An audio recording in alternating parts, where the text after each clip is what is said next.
E-content on topic of global marketing on fisheries. Introduction to global fish trade, importance of fish biology in trade. The global demand for fish has surged due to its nutritional value and preference in different cultures. Fish biology helps in understanding species-specific needs, growth rates, life cycle, habitat, for aquaculture and wild capture fisheries. Food security. Fish is a key source of protein and macronutrients in many countries' diets. Fish is especially important for small island developing states and low-income food deficit countries. Economic growth. Fish trade is a major contributor to economic growth in developing countries.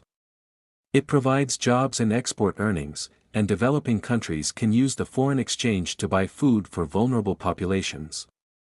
Global trade. Fish is one of the most traded food commodities in the world, with between 1/3 and 40% of all fish produced being traded internationally. Nutrition. Fish is rich in omega-3 fatty acids, vitamins D and B2, and minerals like calcium, phosphorus, iron, zinc, iodine, fish trade statistics, and potassium. According to FAO, fish is one of the most traded food commodities globally, with millions of tons exported each year. The top 3 countries are: top producers, 1. China -85 million tons, 2. Indonesia, 21 million tons, 3. India -14 million tons. Top exporters, China, Norway, Vietnam. Top importers, USA, China, Germany. Export procedures, regulatory compliance. Exporters must comply with both national and international regulations. These include sanitary and phytosanitary measures, SPS, set by organizations like the World Trade Organization, WTO. Sanitary and phytosanitary measures, SPS, sanitary and phytosanitary, SPS, measures are regulations and rules that protect the health of humans, animals, and plants. They are designed to prevent the spread of pests and diseases, and to protect against contaminants, toxins, and additives in food and feed. The World Trade Organization, WTO, governs SPS measures through the Agreement on the Application of Sanitary and Phytosanitary Measures, SPS Agreement, and the Committee on Sanitary and Phytosanitary Measures, SPS Committee. Licensing and certification. Exporters must acquire export licenses and certificates of origin, and ensure compliance with international laws, including the Convention on International Trade in Endangered Species of Wild Fauna and Flora, CITES. Convention on International Trade in Endangered Species of Wild Fauna and Flora, CITES. A CITES certificate is a document that's required for the import or export of certain wild animals and plants to ensure that their survival isn't threatened by international trade. The CITES certificate is a confirmation that the trade is legal, sustainable, and traceable. A CITES certificate is required for any commercial use of specimens listed in Annex A, including purchase, display, sale, and transport. Sustainability and conservation standards. Exporters are increasingly required to adhere to sustainability guidelines, such as the Marine Stewardship Council (MSC) certification, which ensures fish stocks are harvested in a sustainable manner. Species protected by international conventions like CITES, Convention on International Trade in Endangered Species, are restricted in trade, and special permits are needed. Marine Stewardship Council. The Marine Stewardship Council, MSC, is a global non-profit organization that works to end overfishing around the world. Working with scientists, fisheries, industry experts, and other non-profits, the MSC's goal is to improve the way our ocean is fished through the MSC Fisheries Standard and Chain of Custody Standard. Marine Stewardship Council, MSC, certification assesses a fishery against the 3 principles: 1. Stock health. 2. Environmental impacts. 3. Effective management. Health and safety standards, HACCP, hazard analysis and critical control points. It is a critical component for fish processing plants. Exporters must ensure that their processing facilities adhere to HACCP guidelines to meet international market standards. Hazard analysis and critical control points, HACCP, certification instantly demonstrates to customers your commitment to producing or trading in safe food. This evidence-based approach can be particularly beneficial when you are subjected to inspection by regulatory authorities or stakeholders. Quality control and inspection. Fish products must meet strict quality standards related to freshness, bacterial contamination, and toxin levels, e.g., mercury in fish. Exporting countries often conduct inspections through authorized agencies, issuing certificates of origin, health certificates, and quality control documents to meet importing country requirements. Documentation. Key documents required for fish export include invoice and packing list, details the type, quantity, and value of the fish products.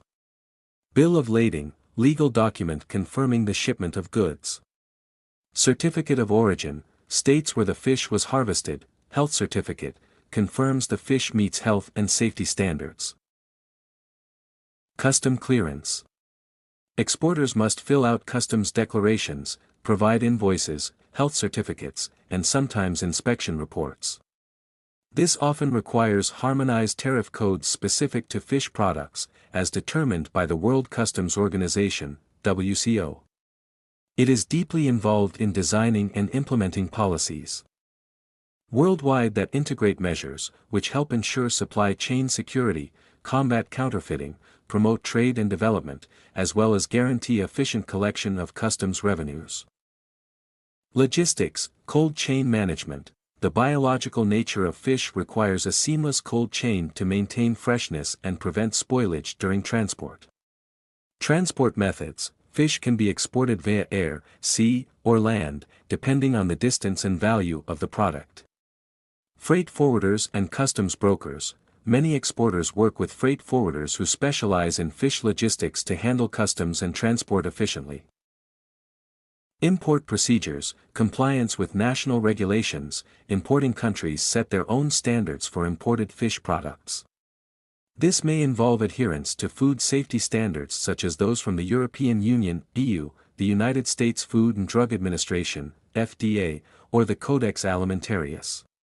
Importers may need special permits, especially for sensitive species, under national wildlife protection laws. Inspection and quarantine. Imported fish undergo inspection at the border to check for disease, parasites, and contaminants. Quarantine measures may be imposed for species at high risk of carrying invasive diseases or parasites. Documentation. Importers are required to submit various documents. Import license, required for commercial quantities. Sanitary certificate, from the exporting country to ensure the fish is free from harmful contaminants. Trade agreements. Some countries benefit from reduced tariffs or simplified procedures under free trade agreements. Customs and duties. Importers must declare fish shipments and pay applicable tariffs.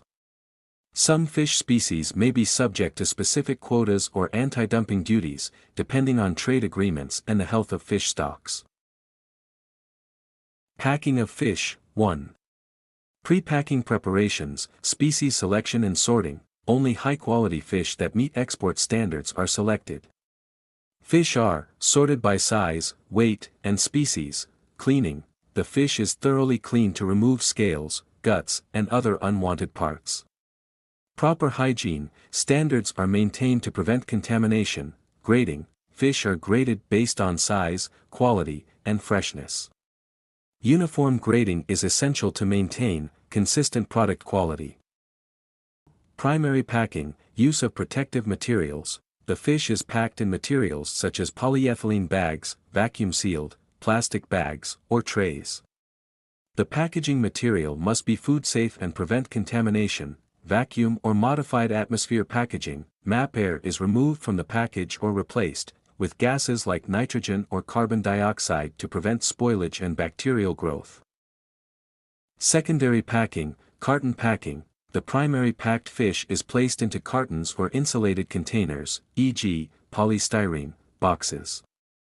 For frozen fish, insulated containers maintain the low temperature, insulation and absorbent materials. Insulating materials like styrofoam or insulated containers are used to regulate temperature. Absorbent pads may also be used to collect moisture from melted ice in chilled shipments. Packing based on fish. Proper packing ensures the fish remains fresh and safe during transport. Fish packing generally depends on whether the fish is fresh, frozen, or processed. Fresh fish is highly perishable and requires specific packaging and handling to maintain its quality.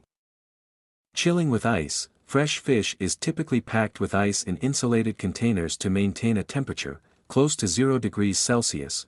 Polystyrene, EPS, boxes, corrugated fiberboard containers, or plastic bins lined with polyethylene film are commonly used. The fish is often placed in layers, separated by ice to ensure even cooling. Vacuum packing or modified atmosphere packaging, MAP.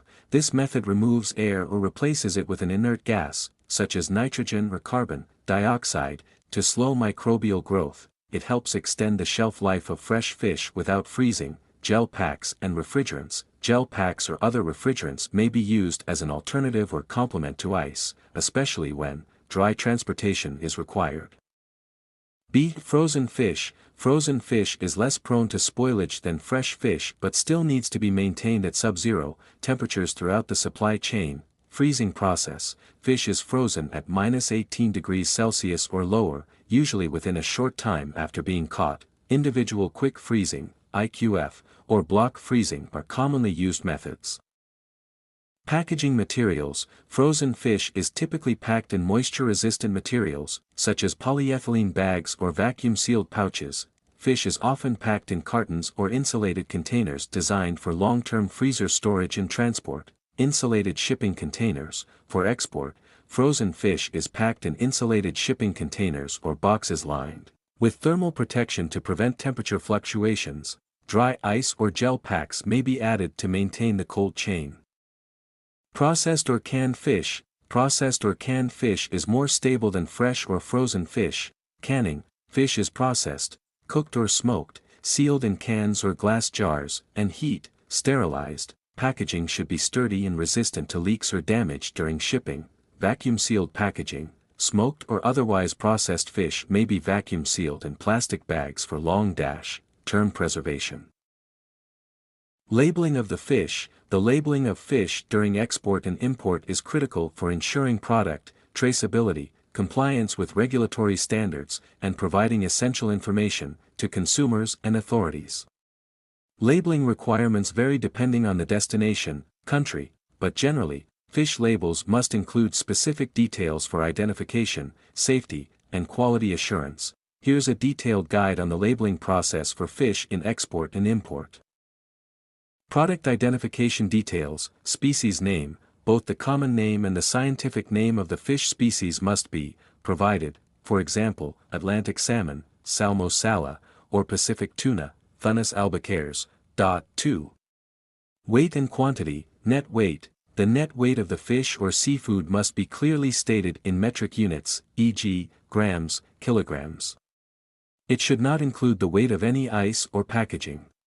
Expiration/use by date. Labels must include an expiration or best before date to guide the importer and consumers on the product's freshness and safety. Batch or lot number. To ensure traceability, a unique batch or lot number is added. This helps track the product through the supply chain, particularly in the event of a recall. For storage conditions, the label must specify the required storage conditions to maintain the fish's quality. Keep refrigerated at 0 degrees Celsius to 4 degrees Celsius for chilled fish. Keep frozen at -18 degrees Celsius for frozen fish. 7. Country-specific labeling requirements. Each country has specific requirements for labeling imported fish. Here are some key examples. European Union, EU. The EU Regulation, EU, No. 1379/2013 governs labeling in the EU. It mandates common and scientific name of the species, production method, e.g., farmed or wild-caught, fishing area or body of water where the fish was caught, gear type used to catch the fish, e.g., trawling, longlining. Labels must include the European Health Mark, which confirms the product has passed safety inspections. Japan requires the country of origin, species name, and specific traceability codes on labels to ensure authenticity and quality. Labels often must also include temperature storage instructions and freshness indicators. 8. Language requirements. Labels must be in the languages of the importing country. For example, labels for fish exported to Japan must be in Japanese, while those for the EU should be in the official languages of the receiving member state. In multilingual markets, dual or even triple language labels may be required. 9. Nutritional information. For retail packs, for fish that is packaged for direct retail, nutritional information such as protein, fat, and calorie content may be mandatory. This varies by country but is typically required in the US, EU, and Canada. Special health-related claims like rich in omega-3 must be substantiated with proper scientific backing. 10. Handling instructions. Instructions for safe handling or defrosting may be included on the packaging, especially for frozen fish. For example, do not refreeze after thawing. Example of a typical fish label. For a frozen Atlantic salmon fillet shipped from Norway to the US, a typical label might look like this: common name, Atlantic salmon; scientific name, Salmo sala, product of Norway, frozen at sea; net weight, 500 g, processed on September 1, 2024, best before March 1, 2025, lot no. 12345. Keep frozen at -18 degrees Celsius, FDA Reg No. 123456789, MSC certified, sustainable seafood, allergen information, contains fish, FDA country of origin.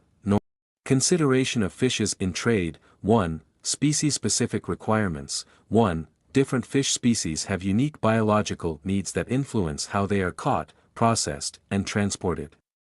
For example, tuna may require rapid freezing after capture to preserve quality, while certain shellfish must be transported live. 2. Endangered species. 1. Some species of fish are endangered due to overfishing, and international agreements like CITES regulate their trade.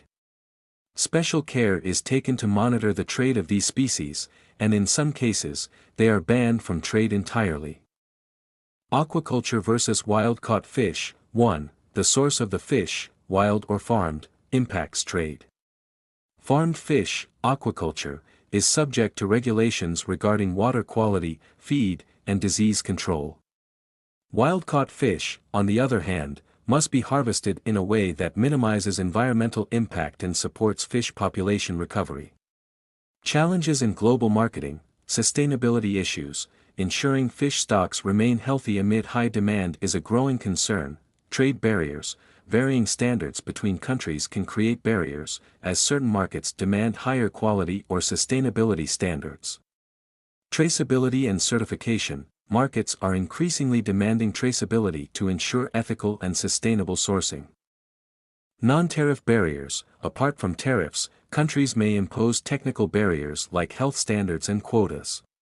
Illegal, unreported, and unregulated IUU fishing.